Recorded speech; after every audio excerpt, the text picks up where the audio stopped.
लगाए चतुर्भुजों को समझना। पहला है अपने पास सम्मुख कोण। अब सम्मुख कोण क्या होते हैं? तो वह कोण जिसके आमने सामने के कोण हो वो क्या होते हैं? सम्मुख कोण। और सम्मुख कोण क्या होते हैं? आपस में बराबर। जैसे कि ये मान लो अपने पास ये कोई आकृति चतुर्भुज, यहाँ पर ये कोण 30 डिग्री का है, तो इसके जस्ट सामने वाला यानी कि ये वाला जो कोण होगा ये भी कितने डिग्री का होगा? 30 डिग्री। ये मान लो ये 80 डिग्री है कोण ए, और ये कोण है एक्स, तो कोण एक्स का मान भी कितना होगा? 80 डिग्री, क्योंकि कौन सा कोण है? सम्मुख कोण। तो सम्मुख कोण वह कोण होता है जिसके सामने वाला कोण उसके बराबर हो, उसे हम क्या कहते हैं? सम्मुख कोण। फिर आता है उसके बाद हमारे पास संगत कोण। संगत कोण क्या होता है? कि वह कोण जिसकी दिशा क्या हो? एक की तरफ। एक तरफ कैसे?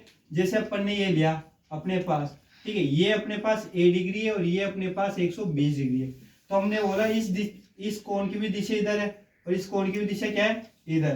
तो कोण ए है उसका मान कितना होगा? 120 डिग्री, क्योंकि कौन सा कोण है? संगत कोण। तो संगत कोण क्या होता है? वह कोण जिसकी दिशा एक तरफ हो या वह कोण जिसका मुंह एक तरफ हो, वो क्या होता है? संगत कोण। अब आता है अपने पास शीर्षाभिमुख कोण। शीर्षाभिमुख कोण कौन सा होता है? देखो इधर, जैसे ये मान लो अपने पास ये कोण है ए और ये कोण है 80 डिग्री, ये कोण है अपने पास 50 और ये कोण है x डिग्री।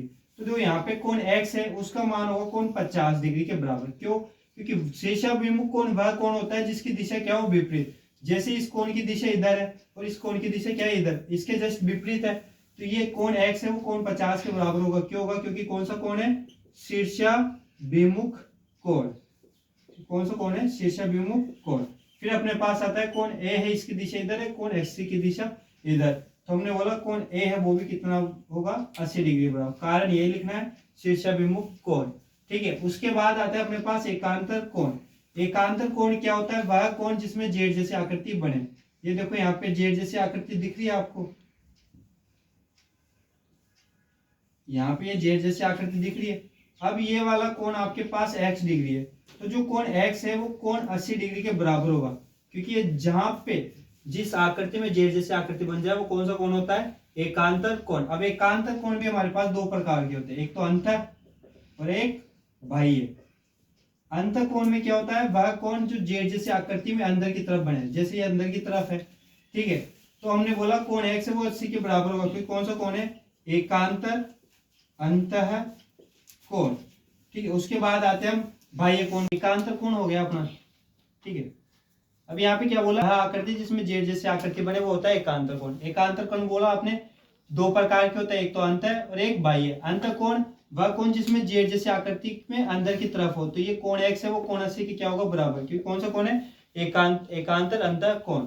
अब आता है ये बाहर वाला, जो जेड जैसी आकृति आपने यही ली, लेकिन इसके लिए ये बाहर की तरफ हो गया कोण और ये वाला बाहर की तरफ हो गया, तो कोण y है वो 100 डिग्री के बराबर होगा, क्योंकि कौन सा कोण है? एकांतर बाह्य कोण। इससे करना है आपको, ठीक है। अब आता है अपने पास आसन कोणों के संपूरक। तो आसन कोणों के संपूरक वह कोण होते हैं जो एक ही रेखा पर हो, लेकिन रेखा पर तो क्या हो? एक ही रेखा पर हो, लेकिन क्या हो? वो दूर दूर हो। उन दोनों कोणों का योग है वो 180 डिग्री के बराबर आता है। जैसे ये देखो, ये दोनों कोण एक ही रेखा पर है, एक्स वाला भी इसी रेखा पर है और कोण वाई भी क्या है? इसी रेखा पर। तो हमने क्या बोला कि वह कोण जो एक ही रेखा पर और दोनों कोणों का योग कोण एक्स प्लस कोण वाई बराबर कितना होगा? 180 डिग्री के बराबर होगा। इसे संपूरक क्या बोलते हैं? आसन कोणों के संपूरक। एक ऐसा ही होता है हमारे पास रेखिक कोण युग्म, वो भी यही है कि वह कोण जो एक ही रेखा पर हो, लेकिन इसमें क्या था कि वह कोण जो एक ही रेखा पर हो और दूर दूर हो, तो उन दोनों कोणों का योग 180 डिग्री के बराबर होगा। जैसे एक इस कोने में इसमें एक ही रेखा पर, लेकिन ये क्या है? दूर दूर, तो इन दोनों कोणों का योग क्या आ गया? 180 डिग्री। अब वैसे ही ये मान लो ये कोण है आपके पास 80 डिग्री मान लेते हैं अपन, ठीक है। तो अब देखो ये एक ही रेखा पर है, एक ही रेखा पर दिख रहा है आपको, और पास पास है, क्या है? पास पास। तो कोण y प्लस कोण 80 डिग्री बराबर होगा 180 डिग्री, क्योंकि कौन सा कोण है? रेखिक कोण युग्म। तो वह कोण होता है रेखिक कोण युग्म, वह कोण होता है जो एक ही रेखा पर हो और पास पास हो।